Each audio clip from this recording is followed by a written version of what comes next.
Hey guys, welcome back to my channel, and today I want to respond to a question that I always wondered about. How long does it take to learn a language? This is a very difficult question to respond to because there are many variables that affect this, but I will try to respond to that question to the best of my ability using my own language experience and the things that I've done to either expedite that process and the things that I have actually not done right and that have hampered me from reaching fluency faster. So the first language that I started learning was Spanish. That is my native language, and I am not going to be talking about the things that I did to learn it because it's very self-explanatory. However, I will talk about my experience coming to the US at 13 and basically losing a little bit of my fluency in Spanish. And that is because I was always speaking in English basically with everybody else outside my house, and the only people that I spoke to in Spanish were my parents. So what I did in order to stop that process of losing the language was to always make sure that when I was speaking to my parents in Spanish, it was Spanish exclusively. So that means that I was not mixing languages, I was not using English words to replace them for Spanish words, and whenever I forgot a word in Spanish or I thought that I was like awkwardly phrasing something, I would either ask my parents how to say something or I would immediately look it up in the dictionary. So I just have made it a point to always speak in Spanish, and that has really allowed me to preserve my language skills in my native language. I started learning English at the age of 4, and my parents sent me to a bilingual school because they wanted me to have the opportunity to study in the United States. So when I went to this school, and in pre-K, I remember that they would just teach us the days of the week and the names of the months and the numbers. So we didn't really have super intense classes from the get-go. We actually just started seriously learning English by the time that we were 8. So the last 5 years that I was in Colombia, from the ages of 8 to 13, I would say that 50% of the classes were in English and 50% of the classes were in Spanish. So that really helped me to get an intuitive sense of the language. So by the point that I was 13 and I actually moved to the United States, I didn't translate things in my head. I actually took a test and they told me that my reading, writing, and listening skills were perfectly fine, but that I really needed to practice my oral skills. So it was very interesting because even living in the United States, I wasn't really able to reach fluency until I went to boarding school and later when I went to university. And the reason for that is because at boarding school, I only lived with Americans, and my only option for 4 years was to speak with Americans in English all the time, aside from like the one Spanish friend that I had. So that was very helpful in terms of my English language. And I know that sounds a little bit discouraging and disheartening because I always talk about how you can learn languages by yourself and in your house and with the resources that you have on the internet, and I will explain that a little bit later. But that immersion opportunity did help me understand that immersion is very important. So what I did with the other languages, I started creating this like pseudo immersion experiences for myself, and I will explain how I did that with the other languages. So in terms of English, it basically took me 8 years to get to the point where I am at. Hi guys, so I am basically editing and I'm doing the calculations because I forgot to mention how many hours it took me, and that's a total of 8 years, and that equals to 5,500 hours. So that is how much it took me, and I can break down how I got those numbers in the comments if you guys would like me to. Let's move on with the rest of the video. So the third language that I started learning was French, and I started learning French in 6th grade, and the only thing that I did was to go to class 1 hour 3 times a week, so a total of 3 hours a week for 2 years in Colombia, and then I did exactly the same thing in the United States for another 3 years. I think of those 2 years as not very productive because to me they were only an introduction to the language. 3 hours a week was not enough for me to get a good hold of the language or to be able to communicate fluently. So I would say that the thing that hampered me to make progress in those years was to not practice enough. However, the turning point was when I went to France and I got to live with a French family. But when I came to the United States, I had the realization that obviously I could not maintain the same degree of immersion in the US as I had in France. So what I had to do was to basically create this pseudo immersion in which I just exposed myself to a bunch of French media all the time. And that was really helpful to improve my accent, my vocabulary acquisition. But the most important thing, and the thing that I can stress enough, is that it gave me an intuitive sense of the language. And by that, I mean that whenever I said something, I could say whether that thing was correct or wrong. Another turning point in terms of like the way that I learned French was my core practice, and I can link the video over here. But that's basically when I learned 10 to 14 words every single day. I'm gonna tell you like where my French is at. My accent is not that great. I still need a lot more fluency, and by that I mean speed in terms of speaking. I can't speak as fast as a French person, but my French is pretty decent by this point.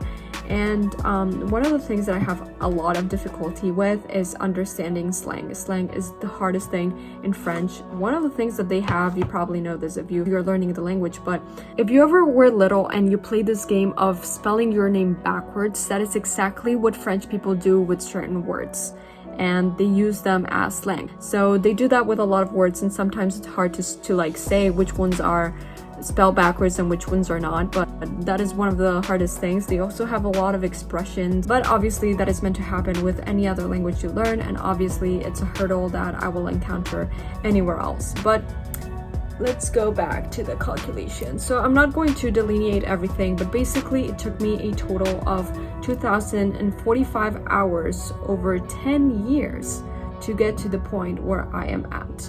And now I will talk about the languages that I have learned solely in the US. So I'm going to keep my glasses on because I need to read the numbers over here. But basically, I started learning German my first year of college, and they literally squeezed every single second of that class. I remember the first day they started speaking to us in German. I remember I didn't have time to talk to my neighbor, to sharpen my pencil, to go to the bathroom.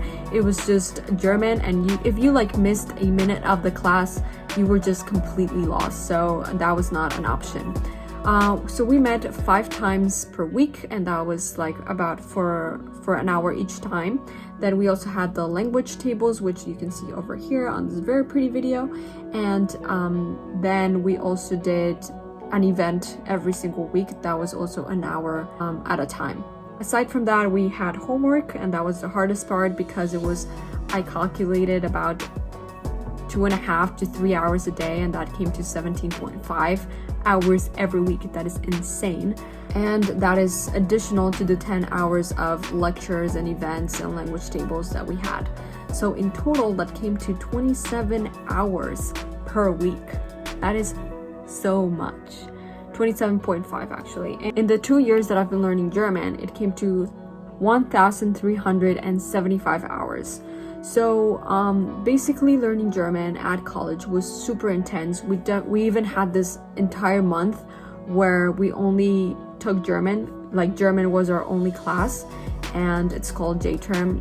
I think Middlebury is the only university that does that. So I took it. It was super intense. We did German all day, every day. There was no time to do anything else. If I was not in class or at the language tables or at an event, I was doing homework or sleeping or eating. So it was super hectic, and I know that this is not the normal way that people learn a language, but that's how I learned German. Now, my German is not great. One of the things that I will say, and that I can say that I'm very proud of this program, it taught me so much, is that I can understand the language. So if you play a movie in German, I am okay getting the gist of everything. Obviously, I'm not going to understand every single word. Like, I would say that I can understand 80% of what is said. So in spite of me not being able to speak completely fluently, even after all of that practice, I think it is important to emphasize that there is a variable, and that variable is that I wasn't familiar with the scaffolding of that particular language. You know, like, I don't speak Germanic languages. Most of the languages that I speak or I'm familiar with are Romance languages, and German, if you know anything about it, is very different. They have a case system. The pronunciation is very hard. The spelling is different. And in essence, it's just like jumping into the unknown. So I think that this program was great, and I will talk about the languages that I basically taught myself, which are Portuguese and Italian. So I started learning Italian the spring semester of my freshman year in college. The way I did this was by asking a professor who taught accelerated Italian if I could audit her class. Auditing basically just means that you sit in the classroom with all of the other students, but you don't participate, you don't do the exercises, and you don't do the homework. Fortunately, she did let me participate, and I felt like another student in the class. However, I did not take any of the exams, and I also didn't do any of the homework. Sometimes I would look over the exercises that she had assigned, but I didn't write them and I didn't get them corrected. That's how I started learning Italian. After that, over the summer, I had the idea of the core practice thing that I talk about all the time, of the 10 words a day, and I started doing that, and that helped me a lot. I think the reason why it was so easy for me to learn Italian, and it's already been a year, is because I was acquainted with a language family. So Spanish and Italian are very, very similar, and I already had a knowledge of the vocabulary from the get-go. Spanish words are very similar to Italian words. There are a lot of cognates, the grammar is very similar, the syntax is very similar. So it was really easy for me to absorb the language, and this is one of the variables that you have to take into account. If you are going to learn a language from a language family that you're already familiar with, it's going to be 10 times easier for you to do that than if you learn a language that is not part of one of the language families that you are acquainted with. So it took me a year to get fluent. I can have a conversation with somebody. So for example, I have a friend at Middlebury, she's Italian. We had very long conversations about topics that I didn't even listen to in class. So for example, friends and boys, and we talked a lot about psychology, you know, like stuff that people would normally tackle in a daily conversation that is not in the classroom setting. And that was very helpful for me to acquire more of Italian vocabulary. I also went to some of the events, but for the most part, I think that I learned Italian through the internet by doing the core practice that I talk about in my video, and by just listening a bunch. One of the things that you have to be wary of if you're learning a language that is similar to one of the languages that you already know, so for example for me would be Spanish and Italian, is to not confuse them. So for example, at the beginning I would always use Spanish words to fill in the blanks of the words in Italian that I didn't know, and just like hope that that was the right answer. But for the most part it wasn't actually. I still had to make some changes to the words in spite of them two being very similar languages. So you have to be wary of not mixing languages and just keeping them separated from each other. But that was basically the only problem that I ran into with Italian. Unfortunately, the pronunciation is very similar as well. So I think that the things that I need to improve on in terms of speaking Italian is just acquiring more vocabulary, and I think that that is just easy enough. I think the process was exactly the same with Portuguese. The difference with Portuguese and Italian is that with Portuguese, I am still learning it. I am still getting fluent. I still need to see if I can hold a conversation with somebody else. But if you want to watch my video of like me speaking Portuguese, it's called Fluent in 4 Months. And I basically delineate everything that I did, but I just went to a few classes where I learned how to conjugate the verbs in the present, and that was about it for the classroom. And after that, I just watched this YouTube channel, which is incredible, amazing. The stories are so funny. They're a little bit ridiculous, but I would always put it in the background, and because again it's so similar to Spanish and English and has, you know, all of the structures of the Romance languages, it was easy for me to learn Portuguese. So that's how I did it. I basically just listened to it a bunch. I would say that I haven't read any books in Portuguese, so I definitely need to take that step. I also need to talk to a native speaker and have a full conversation one-on-one.